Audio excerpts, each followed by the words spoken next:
السلام علیکم.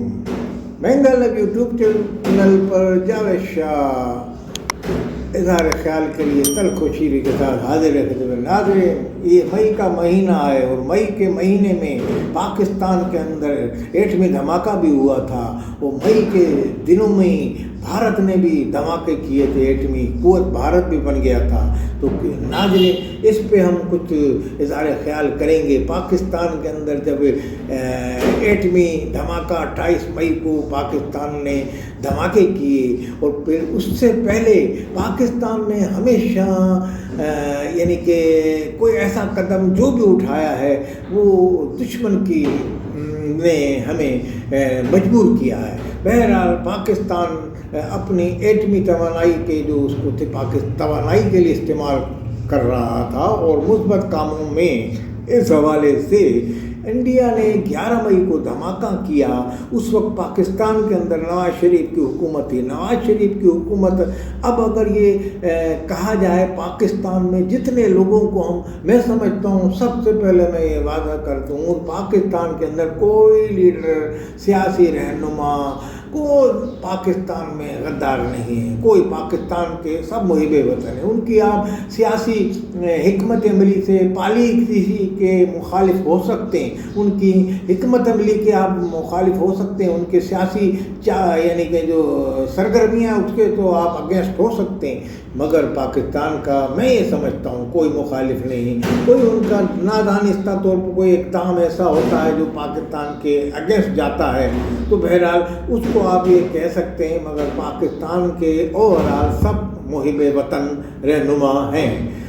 اس لیے میں نے یہ ایک بات کی کہ نواز شریف، اب دیکھیں نواز شریف نے پاکستان میں ہزاروں الزامات لگے، مگر پاکستان کو ایٹمی قوت بنانے میں ان کا بھی ایک کردار ہے، ان کی ایک سگنیچر ہے. لازمی 11 مئی کو بھارت نے دھماکہ کیا. نواز شریف نے پاکستان میں موجود تھے. پاکستان میں جب ان کو نواز شریف ایک علماتی یا کانفرنس ہو رہی تھی غیر ملکی، مگر مری میں اس وقت تھے نواز شریف. ان کے قریبی ساتھی مشاہد حسین جو اس زمانے میں ان کے ساتھ تھے، انہوں نے آج موجودہ حالات میں بیان دیا جب وہ ان کے مخالف یعنی کہ باہر ہے، نیوٹرل ہیں آپ کہتے ہیں ان کو.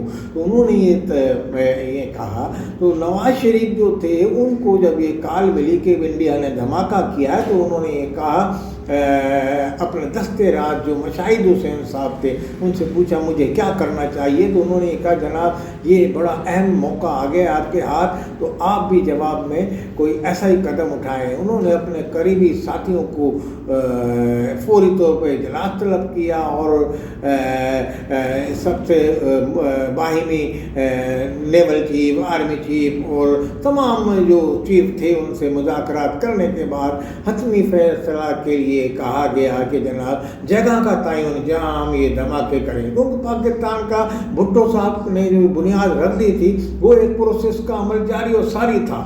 تو پاکستان میں یہ جو اس کی جو پانی ہے، ایٹمی قوت جو پاکستان آج بنا، جو انڈیا آج ڈر گیا ہم سے، ایٹمی قوت بنانے والا ذوالفقار علی بھٹو ہے. تو ذوالفقار علی بھٹو نے بنیاد رکھی. جب نواز شریف نے یہ کہا کہ جناب ہم کہاں کریں یہ دھماکہ، تو انہوں نے یہ کہا کہ جناب بھٹو صاحب نے اس کی جگہ کا بھی تعین کر لیا تھا. یہ چاغی کی جو جہاں 28 مئی کو دھماکہ کیا نواز شریف نے، تو یہ جو جگہ کا تعین بھی بھٹو صاحب نے تعین کر چکے تھے. تو آپ یہ دیکھیے بھٹو صاحب کی حکمت عملی. وہ بھٹو صاحب کو لوگ چند ہمارے ناخبت اندیش عناصر غدار اور اس طرح کے بات بتا ادھر تم والے حوالے سے بھی کہہ دیتے ہیں، مگر بہرحال پاکستان کے لیے کتنا سوچتے تھے، دورست سوچتے تھے. جو آج ہمارا ایٹم بم نہیں ہوتا، انڈیا ہمیں کھا جاتا ہے یہاں اپنی ایٹمی قوت کے. مگر انڈیا نے جب دھماکے کیے 11 مئی کو، تو نواز شریف نے مشورے کرنے کے بعد دھماکے کیے،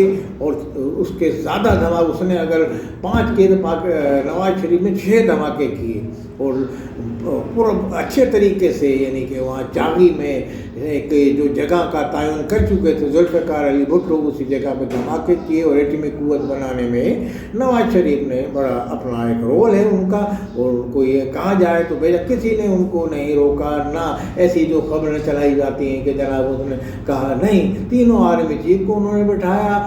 بتاتے ہیں کہ اس حوالے سے اظہار خیال کرتے ہیں دست راست ان کے مشاہد حسین کے نیول چیف نے بھی، اگر وہ کچھ کہا تھا تو انہوں نے یہ کہا کہ جناب ہمارا اخراجات بہت ہو جائیں گے اس سے، بہرحال آپ سوچ لیں۔ یہ باقی جہانگیر کرامت اس وقت آرمی چیف تھے، انہوں نے بھی مخالفت نہیں کی، کسی نے نہیں کی۔ تو میرا کہنے کا مقصد یہ ہے کہ پاکستان کے اندر جو ہے کوئی لیڈر غدار نہیں ہے، کوئی لیڈر۔ اس وقت سب پاکستان کے بارے میں سوچتے ہیں اور محب وطن لوگ ہیں، اور ہم یہ غدار کی جو رٹ ہے یہ ختم ہو جانی چاہیے اب پاکستان سے۔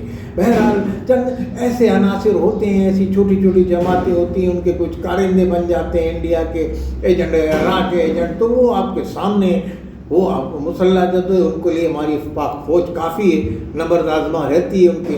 انڈیا ان کو دیکھ کے پاکستان میں کہیں حملہ کرنے کا اس نے سوچا، جیسے بلوچستان کے حوالے سے، اس کو انڈیا کو منہ کی کھانی پڑی۔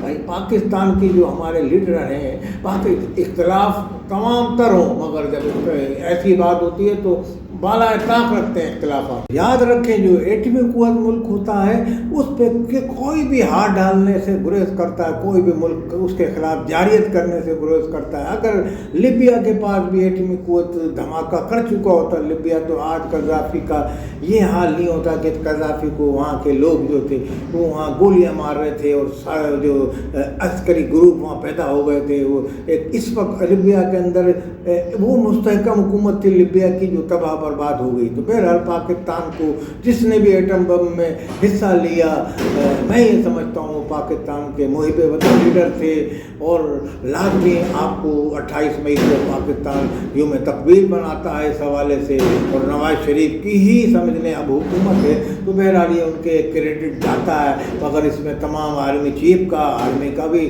بہت اہم دخل ہے، اور تمام میں سمجھتا ہوں کہ ضیاء الحق نے بھی بھٹو کا یہ جو پروگرام تھا ایٹمی اس کو جاری اور ساری رکھا۔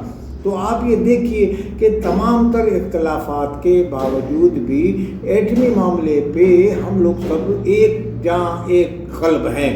تو یہ کوئی کہتا ہے کہ وہ اس نے دھماکہ نہیں کیا، بھائی بھٹو صاحب نے جو بنیاد رکھی اور وہ نواز شریف نے 6 دھماکے کر کے پوری کی، اور کلنٹن نے نواز شریف کو یہاں تک اس زمانے میں امریکہ میں جو کلنٹن تھے انہوں نے یعنی کہ 5 بلین یعنی کہ ڈالر جو تھے اس کے یعنی 5 ارب، تو کیا وہ اس حوالے سے انہوں نے ان کو یہاں تک کہا کہ آپ کو ہم یہ دیتے ہیں پیسے۔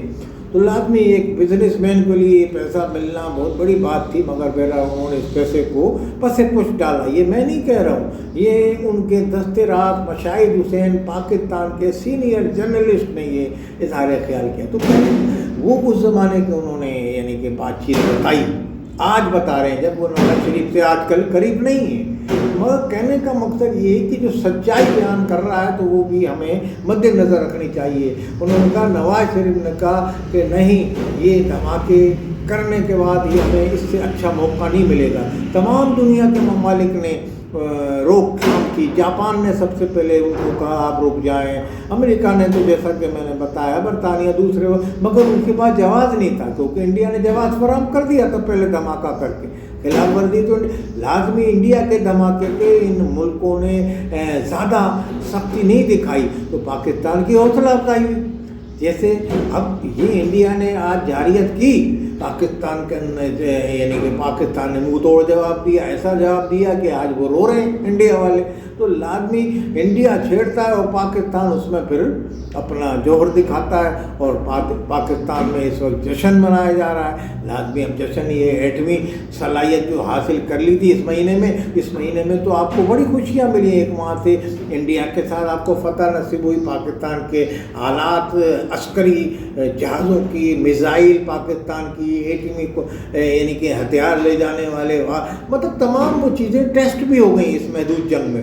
تو لازمی پاکستان کو اس مہینے میں تو کافی فتوحات حاصل ہوئی ہیں۔ تو جو لوگ عناصر یہ کہتے ہیں کہ فلاں لیڈر پاکستان کا غدار اور یہ وہ تو کرپشن ہو، اس حوالے سے یہ تو چلتا رہتا ہے، یہ کوئی ملک کرپشن میں یہ نہیں ختم ہو جاتا، دنیا کے ملک ہے، مگر بہرحال کرپشن بھی نہیں ہونی چاہیے، مگر تمام لیڈروں نے اپنی حب الوطنی کا ثبوت دیا ہے پاکستان میں، چاہے اس میں نواز شریف ہوں، چاہے عمران خان ہوں، چاہے پاکستان میں بھٹو صاحب تھے، بھٹو صاحب نے بنیاد رکھی، پاکستان کو مضبوط کیا انہوں نے، کوئی اپنے کسی قوم کو مضبوط نہیں کیا، پاکستان کو مضبوط کیا، پاکستانی قوم کو، نہ کسی ایسا نہیں ہے کہ کسی نے انہوں نے کہا۔ اب وہ سیاست بازی میں بیانات آتے ہیں اس طرح کے، کبھی فوج سے تعلقات میں کشیدگی آ جاتی ہے، کبھی محبت ہوتی ہے، اس طرح کے چلتے ہیں پاکستان کے اندر۔ بہرحال پاکستان کے اندر پاکستان کی مسلح فوج نے جو کارنامہ انجام دیا ہے، اس موقع پر ہم ان کو تمام عوام پاکستان کے سپہ سالار جناب عاصم منیر صاحب کو، حافظ عاصم منیر کو سلام پیش کر رہی ہے، سلوٹ پیش کر رہی ہے، ہم بھی ان کو سلام پیش کرتے ہیں، اور ہم تمام ایسی قیادت کو جنہوں نے پاکستان کو مضبوط کیا، ذوالفقار علی بھٹو سے سمیت تمام لیڈروں کو بھی ہم سلام پیش کرتے ہیں۔ آج ایٹمی قوت نہیں ہوتا تو پاکستان میں انڈیا پاکستان کے اندر چڑھائی کر چکا ہوتا، اور مفتوحہ قوم کی طرح ہمارے ساتھ حشر کرتا۔ مفتوحہ قوم وہ جس پہ قابض ہو جاتے ہیں باہر کا ایک جو جاریت کرنے والا، پھر ان کے ساتھ کیا سلوک ہوتا ہے، خدا نہ خواستہ ایسا کوئی سلوک ان ممالک میں ہوا ہے جہاں آپ دیکھیں۔ بہرحال پاکستان کو ہماری مسلح فوج نے اتنا مضبوط کیا کہ کوئی دشمن میلی آنکھ سے نہیں دیکھ سکتا، اور یہ آپ نے اندازہ لگا دیا حالیہ جنگ میں پاکستان کے ہمارے سپوتوں نے ایسا کردار ادا کیا، ایسا منہ توڑ جواب دیا، دندان شکن جواب دیا کہ آج پاکستان کی قوم ایک سیسک پہ لائی ہوئی دیوار بن چکی ہے۔ عوام کیا، سیاسی رہنما کیا، سیاسی جماعتیں کیا، حکومت، ریاستی ادارے تمام ایک پیج پہ ہیں۔ حالانکہ شہباز شریف کی حکومت کو آپ فارم 47 کی، آپ کوئی فارم 47 کی حکومت نہیں کہہ رہا، یہ ایک دیکھیں کہ قدرت نے ان کو ایک موقع دیا، اس کو انہوں نے اویل کیا۔ یہی موقع عمران خان کو بھی ملا تھا جب ابھی لندن کے وہ پلوامہ کا واقعہ ہوا تھا 19 میں، تو اس وقت بھی عمران جنگ کے بادل منڈلا رہے تھے پاکستان کے اوپر، مگر عمران خان نے فوراً وہ جنگ ختم کی۔ بہرحال اس وقت کے لحاظ سے کوئی ایسا مسئلہ ہوگا، انہوں نے حکمت عملی دیکھی ہوگی اس وقت کے ٹائم سے، اور انہوں نے ابھی لندن کو رہا کرا دیا تھا، بھیج دیا تھا فوراً۔ بہرحال وہ اس وقت کا ٹائم تھا۔ آج جو ہمارا ٹائم ہے، اس کا قوم جشن منا رہی ہے۔ جشن کیوں نہ منائے؟ پاکستان نے ایسے دشمن، موذی دشمن جو بزدلانہ کارروائی کرتا ہے رات کی تارکی میں، اس کو دانت کھٹے کر دیے ہیں، اس کو وہاں سر چھپانے کو جگہ نہیں مل رہی مودی کو انڈیا میں۔ تو یہ پاکستان پہ اللہ کا فضل و کرم ہے، اور پاکستان کی قوم ایک ایسے موقع پہ جیسے اتحاد و یکجہتی کا مظاہرہ کرتی ہے، اس کو میں سلام پیش کرتا ہوں اور آپ سبھی اجازت چاہتے ہیں۔ والسلام علیکم ورحمۃ اللہ وبرکاتہ۔